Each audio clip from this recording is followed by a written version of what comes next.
This clip is brought to you by SaveWithConrad.com.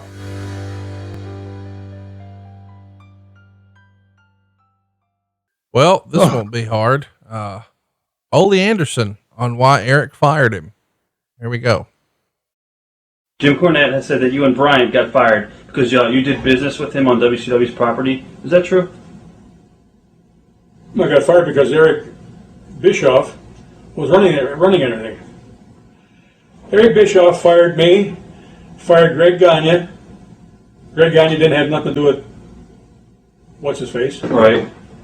He fired who's the guy, little guy from Tennessee that wrestled? Lawler? Who? Bill Dundee? Bill Dundee. Right. He fired Bill Dundee, he fired Greg Gagne, he fired my son, and he fired me. Then he fired somebody else. Very important. Who did he fire? This was, man. Go ahead.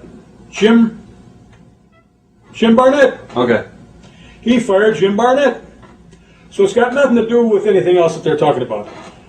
Eric Bischoff wanted to take over, and that's what he ended up doing. He took over, and he ran the damn thing until they went out of business. In Bischoff's book, he actually said that Blackjack Mulligan, he said that Blackjack Mulligan ratted you out, I guess, to Bischoff for talking about him behind his back. Yeah. What happened, Eric Bischoff made it clear to everybody that if they heard something about me or I said something, they were immediately to let him know, whoever it was. So Blackjack Mulligan and I were at the little training center we had. And we were working with 12, 13 guys, whatever it was, trying to break them into the business. Which is a waste of time and stupid to begin with, but in any event, that's what we were doing. And I said to, one of the guys was from Sweden or some damn place. I forgot what his name was. Could wrestle a little bit. And anyway, that guy from Sweden, I think it was Sweden or maybe Norway, I don't know, one of the damn, not Finland, but Sweden. Right. He said, listen, how would you like to come to Sweden or whichever country?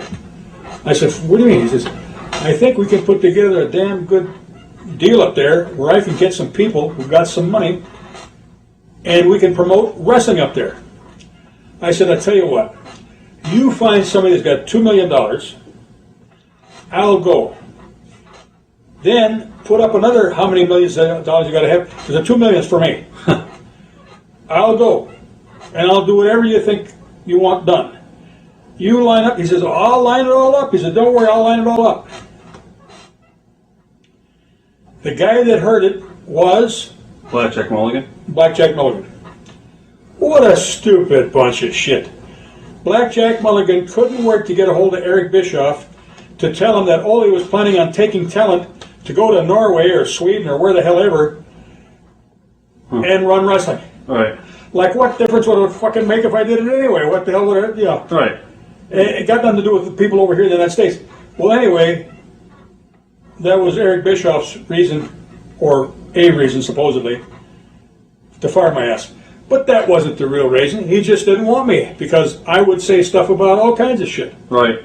And he was in charge. And like I say, he fired me, he fired Bill Dundee, he fired, who else did I say? Greg Gagne. And then he ended up firing Jim Barnett. Jim Barnett. What was Jim Barnett trying to do? Nothing. What was Jim Barnett doing at the company at the time? What was he? Nothing. What was his role? Nothing. Huh. Well, lots to unpack there. I guess the gist is, you fired everybody and it was because you didn't like what they were saying.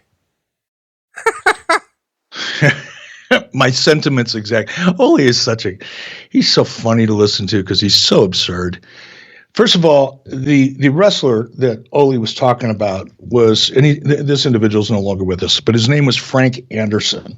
He was a Swedish amateur wrestler. He held several gold medals, world championships, and I think he took a bronze medal in the 1984 Summer Olympics. So that, the fact that Ole couldn't remember him doesn't surprise me, because so much of everything else that Ole said is just silliness, and I think he was making it up on the fly. Frank Anderson was someone that I recruited. I actually went to Sweden, met with Frank, and Frank was referred to me, or I was made aware of Frank through my relationship with Brad Ringens.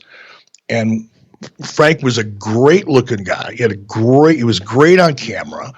He did have that international appeal that WCW was looking for, and we were trying to build up a talent base that would resonate with the international audience.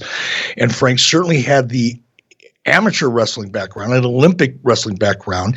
He had a great look, great physique, tons of charisma, and yes, which is so often the case with this kind of horse shit, parts of what Ole said were true. Now, here's the parts that he kind of left out. Number one, I liked Ole.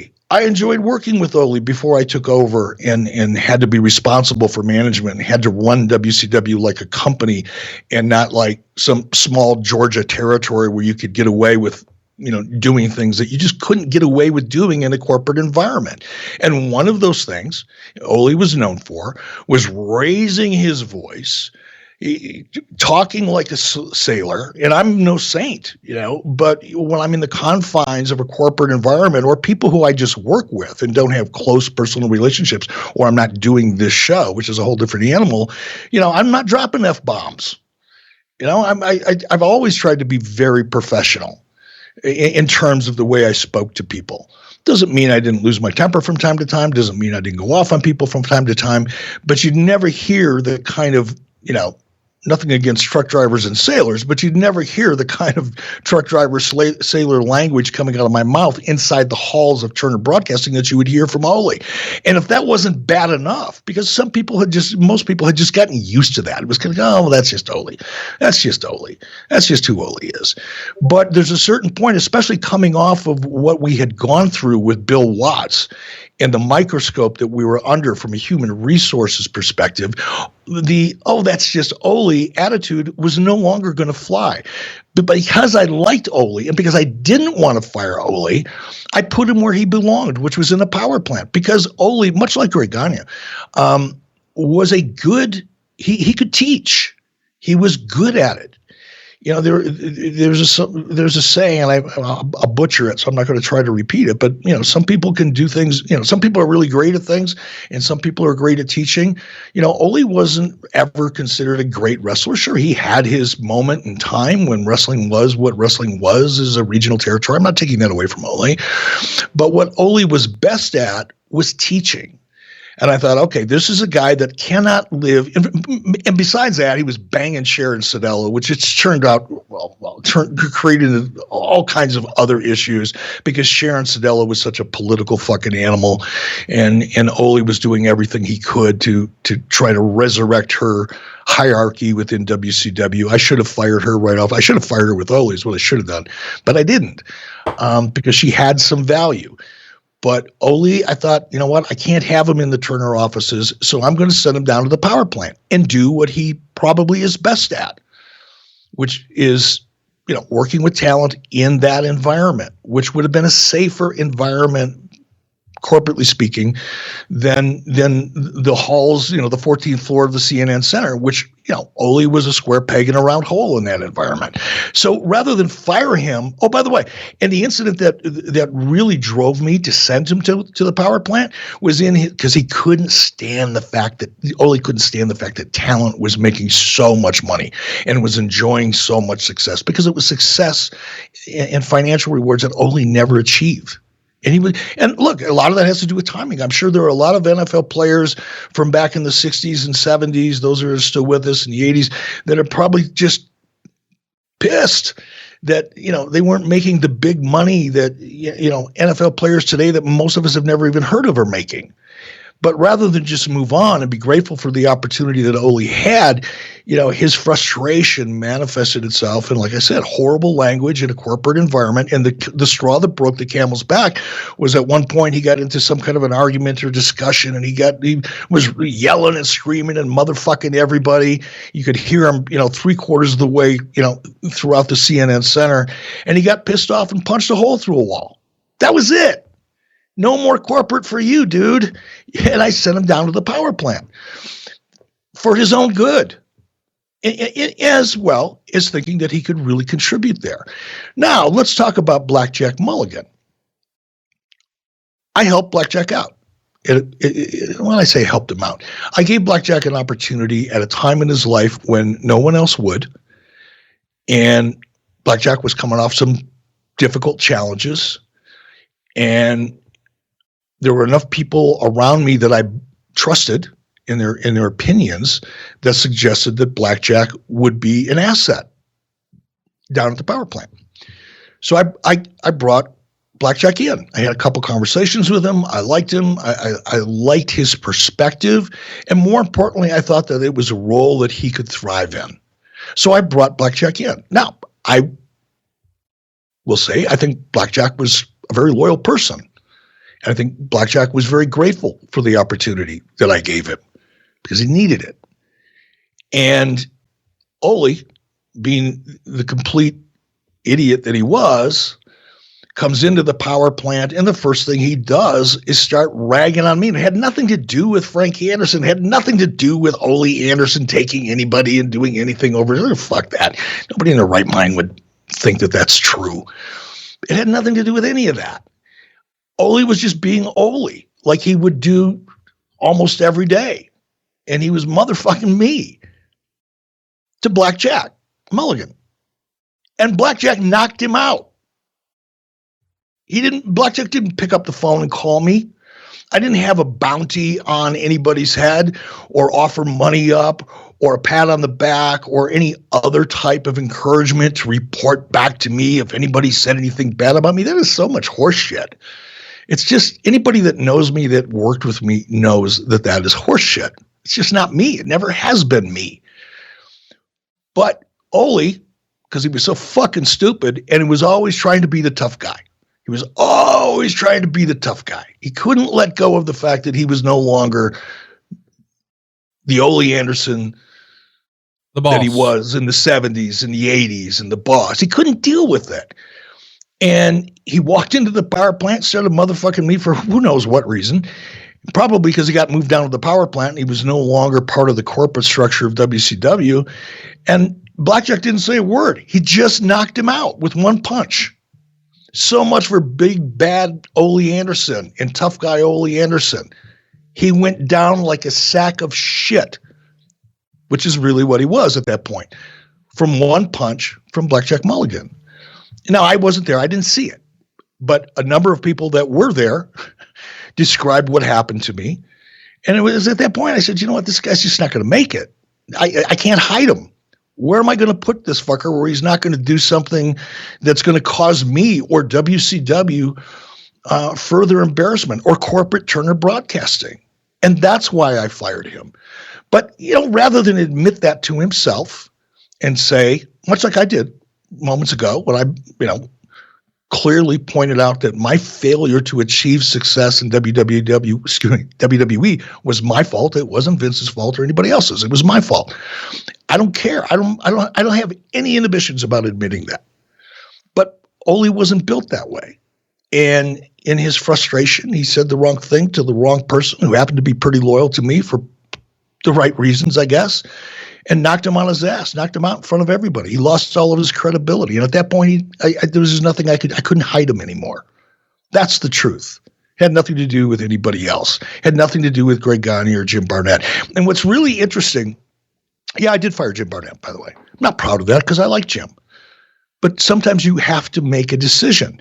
And Ole Anderson made it clear when whoever, I couldn't tell who was interviewing him, so I don't want to mention a name, but Rob whoever Feinstein. was in. Feinstein. Okay, Rob Feinstein. So when Rob said, well, what did Jim Barnett actually do in the office? Ole says, nothing. Guess what? That's why I fired him. I couldn't afford to keep him on payroll. I couldn't justify having, Jim Barnett, as much as many people liked him. Jim was a fixture in WCW.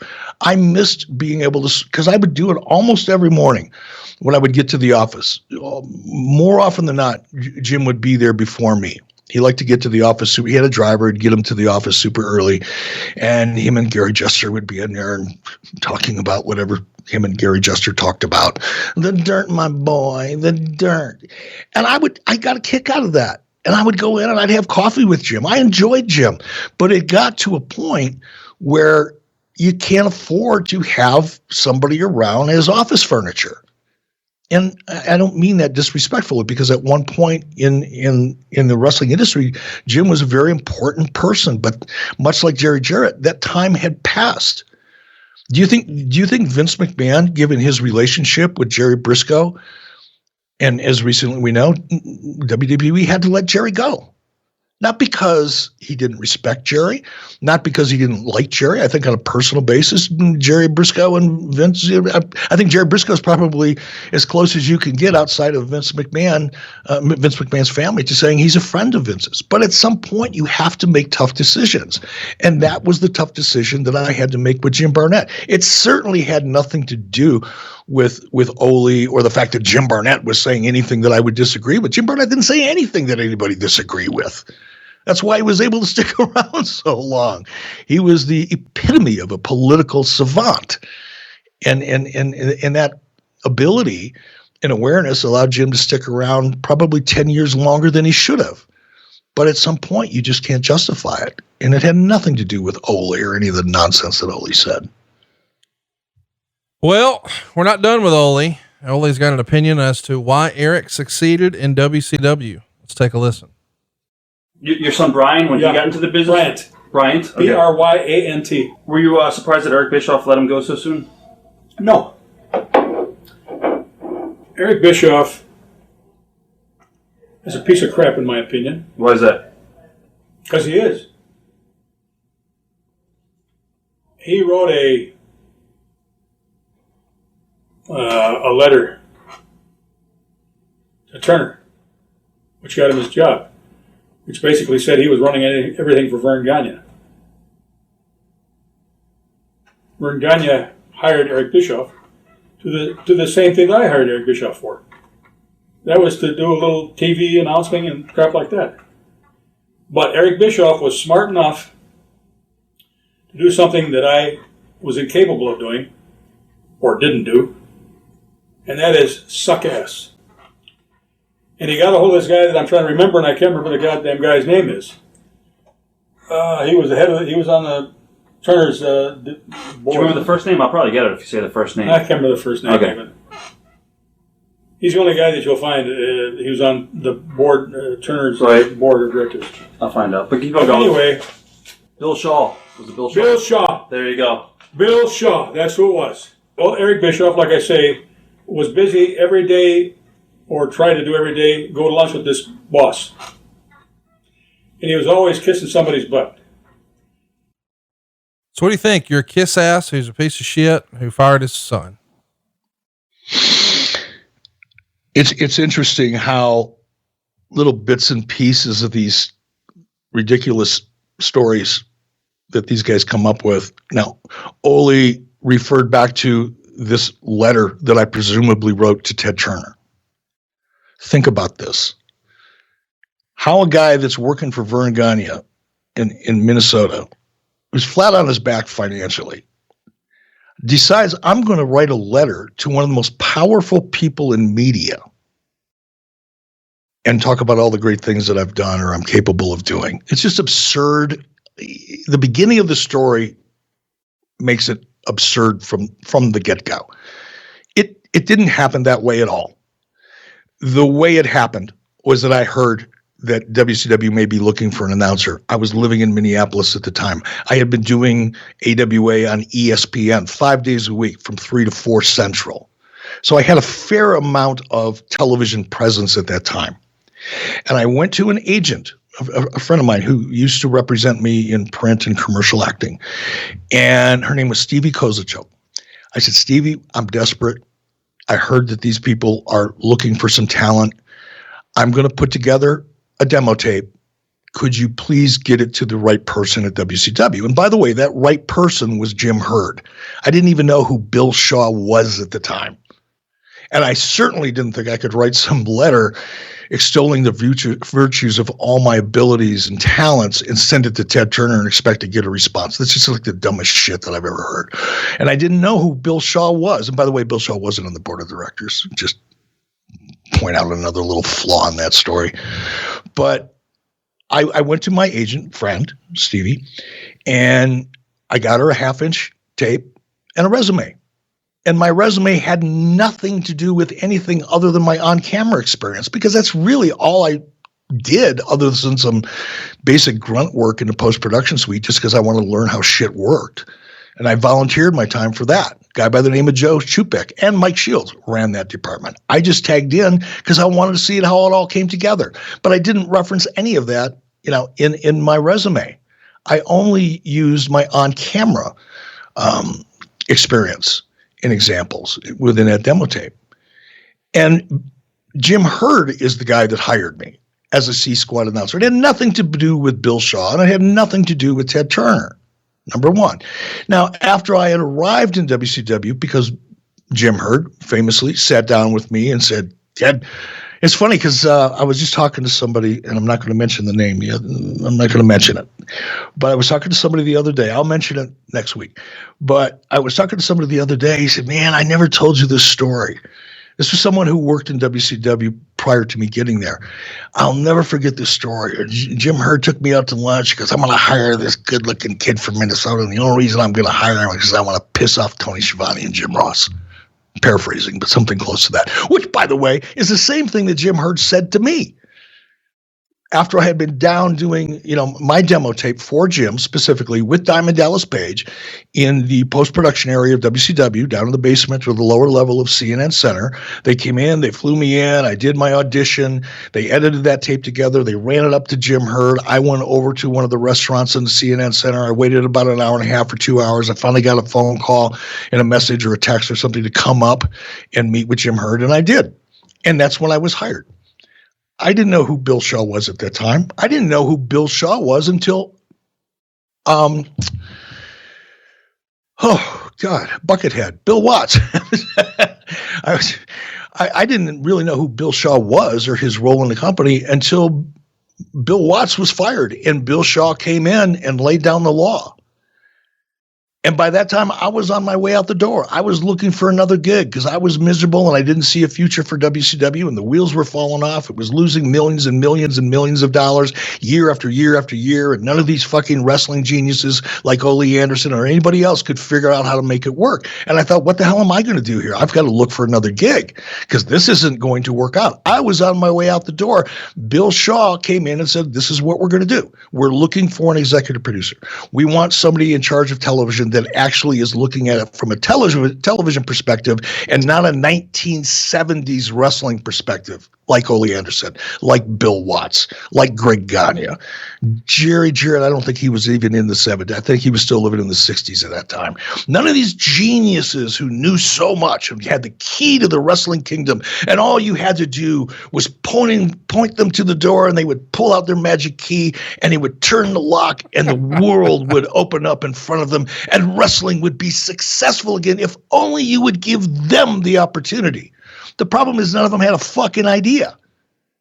Their ideas were the same. They each had the same idea. We ought to go back, I remember back when we were running Memphis, that shit didn't work. It didn't fly. And none of anything that Ole said was true. I almost feel sorry for Ole at this point. I don't know if he's healthy anymore. I don't even know if he's still alive anymore. But he wasn't a clear thinking individual when he was at his peak, and he certainly doesn't sound coherent in this interview. Hey, it's Conrad Thompson. Thanks for checking out the podcast here on YouTube. Be sure to hit the subscribe button and the notifications bell so you get a notice anytime we upload some new content. And go save yourself some money right now. If you're in a 30-year loan or you have credit card debt, it's not a matter of if I can save you money. It's a matter of how much. Find out right now for free at SaveWithConrad.com.